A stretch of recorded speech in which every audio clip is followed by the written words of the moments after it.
বান্ধবীদের নিয়ে ভাইরাল রহস্য নিয়ে অবশেষে মুখ খুললেন ঢাকায় সিনেমার জনপ্রিয় চিত্রনায়িকা পূর্ণিমা। সোশ্যাল মিডিয়ায় ছড়িয়ে পড়া সেই ভিডিওর আড়ালে আসলে কি ঘটেছিল, কেন এত আলোচনা হয়েছিল? পর্দার রূপালী জগৎ হোক কিংবা সামাজিক যোগাযোগ মাধ্যম, যেখানেই উপস্থিত হোক না কেন, ঢাকায় সিনেমার জনপ্রিয় অভিনেত্রী পূর্ণিমাকে ঘিরে ভক্তদের আগ্রহ থাকে সবসময়ই। সম্প্রতি একটি ভিডিওকে কেন্দ্র করে নেট দুনিয়ায় শুরু হয় নানা আলোচনা ও গুঞ্জন।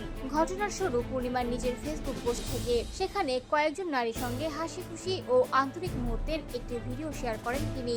ভিডিওটির ক্যাপশনে লিখেছিলেন, এই সেই আমার বান্ধবীরা, সঙ্গে ছিল ভালোবাসার ইমোজি। এরপরই ভিডিওটি ভাইরাল হয়ে যায় এবং সামাজিক যোগাযোগ মাধ্যমে শুরু হয় নানা ধরনের ব্যাখ্যা ও জল্পনা। তবে সম্প্রতি একটি অনুষ্ঠানে উপস্থিত হয়ে বিষয়টি নিয়ে খোলামেলা কথা বলেন পূর্ণিমা। হাস্যরসের মধ্যে তিনি জানান, ভিডিওটি তিনি নিজেই শেয়ার করেছিলেন, পরে বান্ধবীর সঙ্গে ফটোশুটের আরেকটি ভিডিও প্রকাশ করেন। তবে ভাইরাল হওয়া ভিডিওটি তিনি নিজে তৈরি করেননি, সেটি বানিয়েছিলেন তারই এক বান্ধবী। এই সময় তিনি একটি রিসোর্ট কাটানো সময়ের অভিজ্ঞতা শেয়ার করেন। পূর্ণিমা জানান, সেখানে গেলে তিনি শুধু অতিথি হিসেবে থাকেন না, বরং রান্নাঘরেও ট্যুর মারেন। কিভাবে খাবার তৈরি হয়, কোন পদ কিভাবে রান্না করা হয়, এসব দেখতে তার দারুণ ভালো লাগে। অভিনেত্রী আরো বলেন, রিসোর্টের কর্মীরা তার জন্য অধীর আগ্রহে অপেক্ষা করেন। সুযোগ পেলেই তিনি নিজেও মজা করে শসা বা লেবু কাটার মতো ছোটখাটো কাজে হাত লাগান, আর সবাই তাকে আন্তরিকভাবে সাদরে গ্রহণ করেন। সব মিলিয়ে যে ভিডিওটি সামাজিক যোগাযোগ মাধ্যমে তৈরি হয়েছিল নানা গুঞ্জন, তার পেছনের বাস্তব গল্প জানিয়ে সব জল্পনার অবসান ঘটিয়েছেন জনপ্রিয় এই